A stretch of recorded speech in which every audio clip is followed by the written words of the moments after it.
Hey everybody, welcome back to another review. Today we have the Shiar bodyguard or ex-bodyguard, Kalok, aka Gladiator. Okay, this is one of my favorite characters, and I do love this piece. So stay tuned, and although I do have this one currently on display, what we can do is we can do a semi disassembling and then assembling. And I do have the box to show you, okay? Alright, so stay tuned. Let's go look at the box first. Okay, so unlike my spinning hammer Thor that I can't find the box to, I do have the box for Gladiator. As you can see, it is very skinny but high.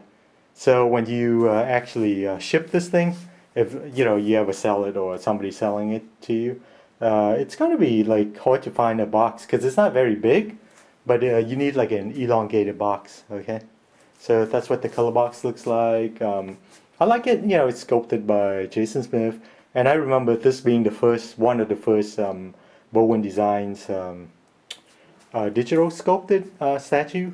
Okay. So as you can see, and then I think they made like 800 of these. So, nothing special here. But I do like the compactness of the 1/6 scale. Okay. So, okay, let's go back to the statue and then we'll have the disassembling and reassembling of the Gladiator. Alright, so for Gladiator, we have a very simple cosmic theme base. Looks like it's come a form of cosmic energy that's floating around, and he's gonna be floating. And it looks like it's really one peg. I don't know if you can see that. It's got one peg down, and then that one supports his other feet or foot. Okay, very simple. All right, so let's get the statue on. Okay, so we have the Gladiator. As you can see, it's got one peg here, and then the other one will support the statue. Okay, and then what we're going to do is we're going to try to insert it in. Be careful, because I don't think, unlike XM, I don't think the rod runs all the way up. Probably down here somewhere, so you might have cracking or something. So you want to be careful when you insert this. And there it is. So that's pretty simple, right? So this one just takes up some vertical space, but not as much as, say, the modern quarter scales, okay? And of course the cape is, it's not sculpted on. I think it's attached somewhere from the factory, because if you look in the back, you can see it's got to be attached. And then you can see his back there. So unlike the olden days of Bowen designs, with the Thor especially, they used to, or he used to sculpt them on, but not anymore. Okay, as you can see. So it's really nice. Okay,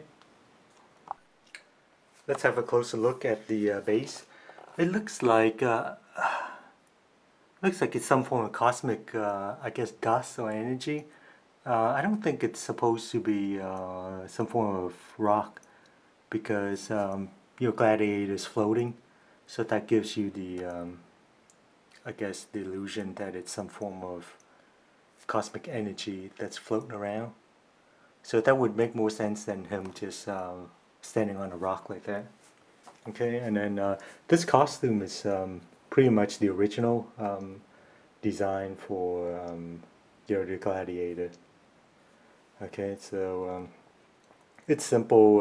This reminds me of DC Comics Superman. And I think in one of the interviews, one of the Marvel head honchos, old school guy, says that Gladiator is inspired by Superman. So that's what it looks like. I would have had like it to have eyes, pupils, but I guess they didn't want to put them in that way. Okay, so let's go to the scorecard. Our first category is going to be sculpting. I like the sculpt. It's very simple. It takes up a little bit of space, as you can see. So he's floating around like Superman, just surveying the landscape. And I don't see anything, majorly wrong with it other than maybe here where you have to connect it right there. But then that's understandable to give it stability, and here. Okay, without those, with these two legs with gaps in them, you would have to do two, rods that runs up and down the legs. And I guess that's not necessary, but it would look better. Okay, other than that, the cape is sculpted on nicely. Good muscle definition.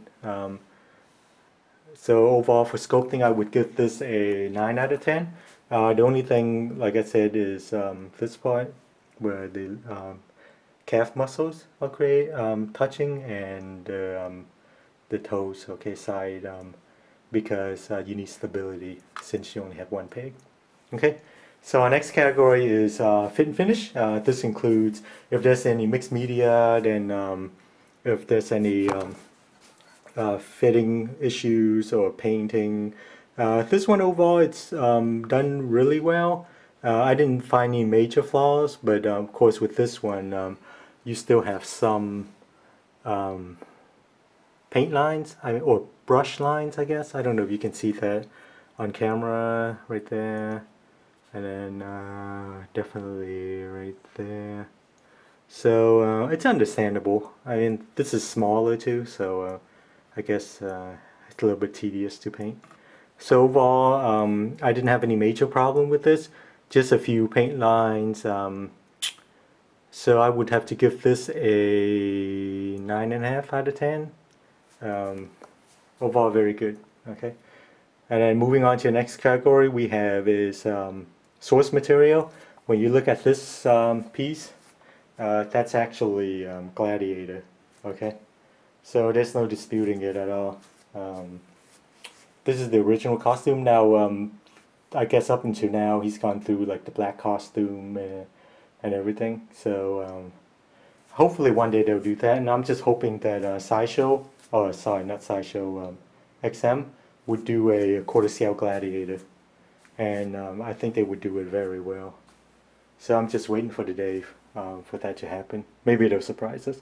But anyway, right now with Bowen design, this is the best Gladiator. And I think there's one other one from Hard Heroes, which they're out of business now. Um, so and that one's just him standing there with his arms on his hips. So this is a better one. It's a more, I guess if you can say, a dynamic pose with him floating. Okay. So for, I guess, source material, 10 out of 10. You see it, you know it's Callock. Okay, no disputing it. And then our next category we have is, let's go with art direction. This one just has some floating. In reading a lot of the stories with Gladiator, I guess in it, he doesn't have like a signature pose or anything. It's essentially Superman without fighting like robots, if you can call it that. So I would say that this art direction is fine. It's just that it could be. I don't know what you can do though. You know, there isn't. He's not known for fighting robots or anything. So I guess with him floating, some generic floating, that's it. So I would give this art direction. It's just average, but there's nothing to define this character, and I appreciate just having very small space taken up. So I would give this a 8 out of 10. Just nothing special, but then the character doesn't demand that there's a certain way to compose them, if you will. Okay, so our last category is accessories. That's like how many switch outs, how many or the base. So as you can see, the base is very simple. It's some cosmic dust. And then there's like 0 switch out. Okay, so understandable for 1/6 scale. With a sorry, I would have to give this a 6 out of 10. It's just the base is better than just a generic black base, and there's no switch out, and there isn't any switch out that you can think of, I guess, right? Unless, they're showing Gladiator in some stories with his mohawk down. So I guess could have done a switch out head, but I think this was done before that. So for 6 out of 10, okay.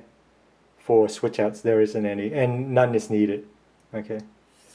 And then with our final score, I really like this character in the book. What's special about Gladiator is he only shows up like once in a while, and I think as a B or even a C tier character, that's the key for I guess a company. Like Venom used to be really cool when he would just show up once in a while to play Spider-Man, and then they started making him into an anti-hero, and then he's got his own miniseries, and then all of that stuff. So the cool factor isn't there when a character shows up all the time. Um, Another character that I can think of is like Magneto. Okay, he shows up once in a while. That's cool. But then when they start making him into a mainstay, like especially a movie, like every movie's got him in it. So it becomes less special, I guess. So with Kellogg, I like the stories. He shows up once in a while. I usually read the crossovers, so that's cool. So overall, I really like this piece. I could use a switch out here and there, but it's not really necessary. So I would give this a 9 out of 10. Not a perfect because, as I had mentioned, this you have the connector there and there. Okay, but that, like I said, that can't be helped. That's for stability reason, and the base can be, you know, better. But I don't know what they could have done. Maybe Shiar ships or something. He's just dismantled, and I don't know if he's got like a foe that if he was fighting Ultron or something. You have the Ultron bodies all with the ground or something like that. But again, this is a 1/6 scale. So there isn't a lot that you can do. So overall, 9 out of 10. I really like it. I'm hoping that somebody will do a quarter scale, and I would definitely pick it up. Okay, so thanks for watching, and I'm guessing this guy, there's only like 800 of them, edition size wise, and obviously it's discontinued now. And if you want a good Gladiator, this is probably the only one that you can get, unless you want the Hard Heroes one, which isn't as good. Okay, so I guess I would recommend picking it up if you can get it cheap at the market. As you can see, the display is very compact. I actually keep this at my desk, and it takes so little space, and it's obviously light. But anyway, so thanks for watching, and then stay tuned. We may do some sideshows that I got, some classic sideshows. Don't know yet.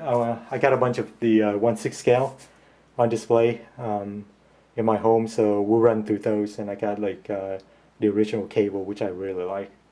Okay, so thanks again, and we'll see you next time.